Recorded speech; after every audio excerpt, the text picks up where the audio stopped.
만나게 된 계기를 말씀드리자면 저희 부모님 얘기를 빼놓을 수가 없어요. 네. 사실 저희는 태어났을 때 원불교 4대로 태어났거든요. 멋집니다. 지금 이제 상상도 못했어요. 기독교 이대 집안이 되었지만 저희가 말씀드리면 다들 놀라세요. 근데 어. 모태신앙인 줄 아세요. 야, 네. 저도요. 태어날 때부터 네. 모태신앙이구나라고 저는 느꼈는데, 네, 네. 야. 그래서 하나님이 저희 가정을 찾아오시지 않았다면 저희는 진짜 구원의 기쁨을 그 감격을 누릴 수 없는 집안이었는데 근데 더군다나 저희 어머니는 이제 원불교 교무님이 되시려고 태아 때부터 점 찍어가지고 그렇게 자라온 분이셨어요. 네. 그래서 원래 시집도 안 가시려고 하셨다가 야. 저희 아버지를 만나셔서 네. 결혼을 하셔가지고 네. 저희를 낳게 되신 거였거든요. 근데 저희가 나올 때 세상에 나올 때 이제 좀 죽음의 고비에 있었어요. 이제 산모를 살릴 것인가, 이제 태아 둘을 살릴 것인가. 근데 태어나긴 했어요. 하나님의 은혜로. 네. 근데 어머니가 6년간 아프셨던 거예요. 어. 근데 하나님을 전혀 모르시는 분이니까. 근데 그 어떤 분에게 이제 아는 모녀분들을 길거리에서 만나서 길거리에서 이제 그분들에 끌려가가지고 전도하셨구나. 네. 그분들이. 가보니까 교회였는데 거기서 이제 치유의 기도를 받으셨는데 네. 하나님이 없으니까 내가 하나님이 없다는 것을 증명하겠다. 이런 마음으로 기도를 받으셨다가 네. 이제 기도 받고 이제 예수님 환상을 보고 하나님이 이제 저절로 믿어지게 된 거죠. 그때가 저희 7살 때였어요. 네. 그래서 그때 이제 하나님을 처음 만나서 저희 둘이 이제 교회 이렇게 손잡고 7살 때부터. 네, 그때부터 이제 열정적으로 다니기 시작했고 네. 부모님 두 분이 결국 하나님 이끄신 가운데 이제 목사님이 되셔서 놀라워. 저희 가족 넷이 다 사역자입니다. 하나님 이야. 부르신 가운데. 진짜 이 스토리가 네. 장난 아니네요. 야, 대단하시다. 그래서 부모님이 이제 개척교회를 하셔서 두 분이 공동 목회를 하셨는데 초등학교 때. 네. 근데 이제 제가 이제 그때 저한테 하나님이 깊이 다가와 주세요. 네. 13살 때였는데요. 왠지 희한하게 제 눈에는 목사님, 저희 아빠, 엄마 같은 분, 그리고 또 이제 목사를 하겠다는 어린아이들 있잖아요. 이렇게 네. 어렸을 때부터 소명을 받아서 자라온 아이들을 보면 네. 왠지 제 눈에만 그분들이 특별한 사랑을 받는 것처럼 보이는 거예요. 네. 근데 하나님은 동일하게 사랑을 주시잖아요. 네. 제 눈에만 그렇게 보였던 거예요. 그래서 하나님의 사랑을 많이 받고 싶다. 엄마의 사랑을 갈구하는 아이처럼 나도 하나님의 우리 아버지의 사랑을 더 많이 받고 싶다. 네. 그래서 혼자 고민을 했거든요. 사실 제가 되게 내향적인 성격이었어가지고 네. 네. 아무한테도 얘기 안 하고 고민하다가 방법은 딱 한 가지다. 하나님의 일을 하는 사람이 되어야겠다. 그래서 제가 이제 아무도 모르게 서원을 한 거죠. 13살 때. 네, 13살 때. 그리고 나서 이제 청소년 전도 집회를 갔어요. 네. 근데 이제 3박 4일의 일정이었거든요. 네. 근데 희한하게 집회 가면 이제 한 1,000명이 넘는 이제 많은 청소년들이 왔는데 어떤 이쁜 한 아이가 제 주변에 보이는 거예요. 꼭 네. 네. 집회 때마다. 네. 근데 처음에는 왔는데 되게 막 울상해요. 어거지로 끌려온 사람처럼 예, 예. 와가지고 막 인상을 쓰고 음. 앉아 있는데 그 다음 날 보니 얼굴이 이제 좀 무표정으로 바뀌었어요. 네. 그러니까 점점 얼굴에 표정이 바뀌는 거예요. 근데 이제 마지막 집회 때 가서 보니까 하나님께 찬양 올려드리면서 막 울면서 회개 기도를 하면서 네. 하나님께 영광 올려드리는 모습을 제가 본 거예요. 네. 그때 이제 이렇게 깨달은 게 있는 거죠. 하나님은 오기 싫어했던 그 친구 하나님 만나기를 거부했던 그 아이에게 한 3일 만에 만나 주셔서 저렇게 네. 변화시키시는구나. 네. 그럼 내가 하나님의 일을 더 열심히 해서 나도 그런 한 영혼을 변화시키는 사람이 되어야겠다. 야. 그래서 그때부터 막 이제 부모님과 함께 부모님 전도 생활을 정말 열심히 하셨거든요. 네.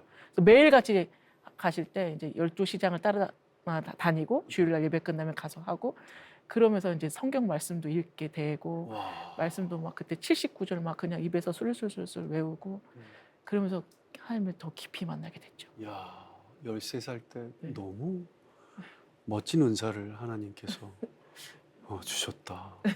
멋진 은혜를. 네, 그렇죠. 야, 어린 나이인데. 네. 야, 대단하네요. 네? 스토리가 네. 아버님 어머님도 개척교회를 하시면서 그렇게 전도를 열심히 하셨으니까 그래서 저희가 개척교회, 작은 교회에 대한 마음이 좀 더 그러실 것 있죠. 같아요. 네. 그래서 더 찬양하러 더 그 달려가고. 힘듦을 아시니까 네, 네, 두 분이 아프셨으니까 아픈 사람의 마음을 아는 것처럼 네. 네, 개척교회의 힘듦을 네, 또 그렇죠. 아시니까 네. 얼마나 두 분이 개척교회 가서 찬양하면 성도님들 너무 좋아하실 것 같아요. 저희가 갔는데요. 음, 목사님 한 분만 섬기신 그런 데 교회도 많잖아요. 있었어요. 네. 네. 코로나 기간 이제 성도님들이 네. 많이 떠나고 어려웠잖아요. 그때. 목사님이 은혜 너무 받으시잖아요. 네, 네. 은혜 받으세요. 주영 씨 얘기를 못 아, 들어봤다. 네. 언니는 이렇게 FM 스타일로 또 하나님께 정말 순종하는 자녀로 이제 살아간 반면 저는 좀 세상으로 좀 많은 영향을 끼치고 싶은 사람이 되고 싶었어요. 그러다 보니까 이제 하기 싫은 게 뭐 신학이었겠죠. 예. 그리고 또 언니가 이제 성악한 걸 보니까 너무 힘들어 보이는 거예요. 예술이 너무 힘들잖아요. 어렸을 때부터. 그래서 나는 절대 성악 같은 거는 안 하리라 했는데 하나님께서 제가 가장 하기 싫어했던 네. 성악과 신학을 시키시더라고요. 어. 그래서 제가 뒤늦게 26살 때 성악으로 이제 편입을 해서 그때 또 엄청 개인적으로 힘든 일이 있었거든요. 네. 그리고 이제 부모님께서 개척교회를 하시다 보니까 음. 여러 다양한 문제들이 있잖아요. 근데 제가 이제 어린 마음에 상처가 많이 됐어요. 네. 그러다 보니까 좀 삐뚤은 마음도 있었던 것 같아요. 음. 이제 목회자 자녀들이 반반이라고 하잖아요. 맞아요. 갖는 고충이 네. 있죠. 그래서 언니하고 저는 정말 반반이었던 것 음. 같아요. 그래서 그때 되게 힘들었는데 어느 순간 제가 인생이 되게 헛되다. 어. 라고 생각이 순간 드는 거예요. 네. 그러면서 나 지금 뭘 하고 있지? 음. 그 생각이 딱 드는 순간 그럼 내가 행복했던 시간은 언제였을까라고 생각을 해보니까 예전에 부모님 개척교회 하셨을 때 같이 예배드리고 찬양하고 또 전도했던 그 순간이 네. 너무 행복하다는 순간이 들더라고요. 음. 그러면 내가 행복한 일을 하려면 저 또한 이제 언니처럼 생각한 거예요. 아, 주의 일을 하는 것이 행복한 것이구나. 아멘. 그래서 제가 그때 이제 소명을 네. 받고 이제 신학 공부를 하겠다고 이제 마음까지 먹은 겁니다. 26살이면 네. 무서웠을 텐데. 좀 늦었으니까. 네, 맞아요. 네. 다시 네. 야, 이거 아. 근데 언니가 먼저 갔기 때문에 제가 빨리 갈 수 있었던 것 어. 같아요. 그리고 기도하니까 또 네. 하나님께서 용기도 주셨겠죠. 네. 네. 그리고 그래서 이제 독일 유학 준비를 언니랑 같이 가기 위해서 준비를 하는 어느 날에 그때 태풍이 엄청 불었던 날이었던 것 같아요. 네.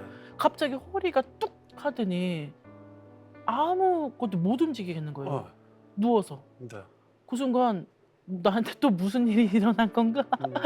생각이 드는데 아무 이유 없이 허리가 그때 이후로부터 안 좋아져가지고 네. 1년 동안을 누워 있었어요, 집에서. 어. 그리고 너무 부끄럽지만 거의 3, 4일을 넘게 언니가 제 대소변을 다 받아주고 어. 그때 이제 30대 초반이었는데 네. 그때 이제 젊은 친구잖아요. 음. 그러다 보니까 아예 몸을 제가 못 쓰니까 네. 누워만 있어야 되니까 어. 그 되게 낙담이 되고 좌절이 오더라고요. 아. 그러- 충분히 그렇게 되죠. 네, 너무 힘들었어요. 되게 음. 정신적으로도 너무 힘들고 음. 내 미래는 어디 갔나? 네. 내가 과연 몸을 다시 움직여서 살아갈 수 있을까? 음. 그 생각이 들었는데 너무 외로운 거예요. 우울증도 막 네, 오게 우울증이 되고. 그때 심각하게 왔어요. 네.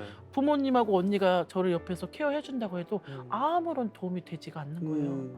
근데 순간 생각을 해보니까 아, 예수님이 내 옆에 계셨지. 아, 예수님이 나랑 함께 하셨지. 내가 혼자가 아니네. 그 생각이 순간 확 드는 거예요. 네. 그래가지고 그때 하나님 저 혼자가 아니네요. 주님 저 외롭지 않네요. 주님 저 좀 살려주세요. 그때 되게 힘들게 예, 기도했던 것 같아요. 근데 그때 허리가 아프니까 잠을 잘 못 자거든요. 또 어느 날 이상한 멜로디가 들리는 거예요. 네. 뭐 이렇게 흐느낄 정도로 네, 새벽에 네, 깼는데. 새벽에 네. 똑같은 멜로디가 들려요. 뭐지? 진짜 이상한 걸 느꼈어요. 그래서 바로 핸드폰을 켜서 녹음을 했어요. 네. 그래서 그때 흥얼거리면서 했던 게 3, 4분 만에 한 곡이 완성이 된 거예요. 와. 그리고 그 곡이 완성되고 네. 바로 작사를 썼어요. 하나님이 주신. 아, 그럼 진짜 들렸던 게 아니고 환청 같은 거였어요? 아니요, 하나님이 이제 제 마음 속에 이렇게 멜로디를 아. 들려주신 것 같아요. 영감같이. 영광같이. 네. 네. 제가 지금 생각해 보니까 제가 사실 성악한 지도 얼마 안 되고 네. 음악성도 없었거든요. 네, 네. 작곡은 뭐 아무것도 배운 적이 없었는데 네. 오로지 하나님이 주신 영감으로. 야. 네. 그래서 그렇게 해서 작곡한 곡이 한 달에 8곡.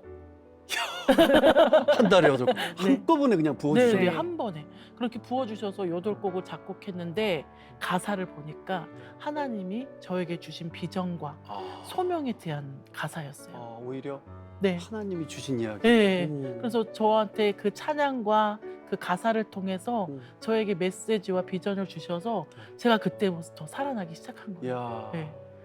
그래서 제가 그때 그러한 정말 특이한 경험을 하고 나서 하나님을 깊이 만나는 시간이 됐고 그때 더 하나님께 더 가까이 가야겠다 생각을 했던 것 같습니다. 아, 이래서 네. 두 분의 찬양이 정말 어마어마한 울림을 주는군요. 진한 경험들 속에서 찬양을 하시니까 네. 네. 얼마나 그 영혼의 그 진한 감정이 고스란히 네. 성도님들한테 전달이 되겠어요. 믿음 생활 하시는 분들은 비슷한 일들을 많이 겪는데 저도 촬영을 하다가 목을 삐끗했는데 제가 병원을 가면은 촬영을 못 하잖아요. 네. 그래서 반깁스를 하고 풀르고 반깁스를 하고 풀르고 막 이렇게 촬영을 했는데 이게 나중에는 잘못돼 가지고 수술을 해야 된다라는 거예요. 안 그러면 반을 움직일 수가 없다라는 거예요. 그런데 여기를 찢어야 된대요. 근데 제가 이 켈로이드 피부라서 네. 이렇게 상처가 남거든요. 이렇게. 그럼 목에 이렇게 지렁이 같이 있는 거예요. 네. 그래서 선생님 제가 배운데 뒤를 찢으면 안 돼요. 뒤는 신경이 많아서 못 찢는데요. 저는 여기를 찢어야 된다는 거예요. 너무 슬펐는데 엄마가 함께 기도하자고 하나님이 고쳐주실 거라고. 아멘. 그래서 수술 안 하고 기적처럼. 아멘. 네. 할렐루야. 그러면서 진짜 너무 많은 것들을 또 깨닫게 해주셨는데 네. 하여튼 그런 시간들을 저희 믿는 사람들은 주시는 것 같아요. 그래서 네. 더 감사하게 되고 네. 더 하나님이 주신 사명에 대해서 네. 더 열정적으로 일할 수 있게 만들어 네. 주시는 네. 것 같습니다.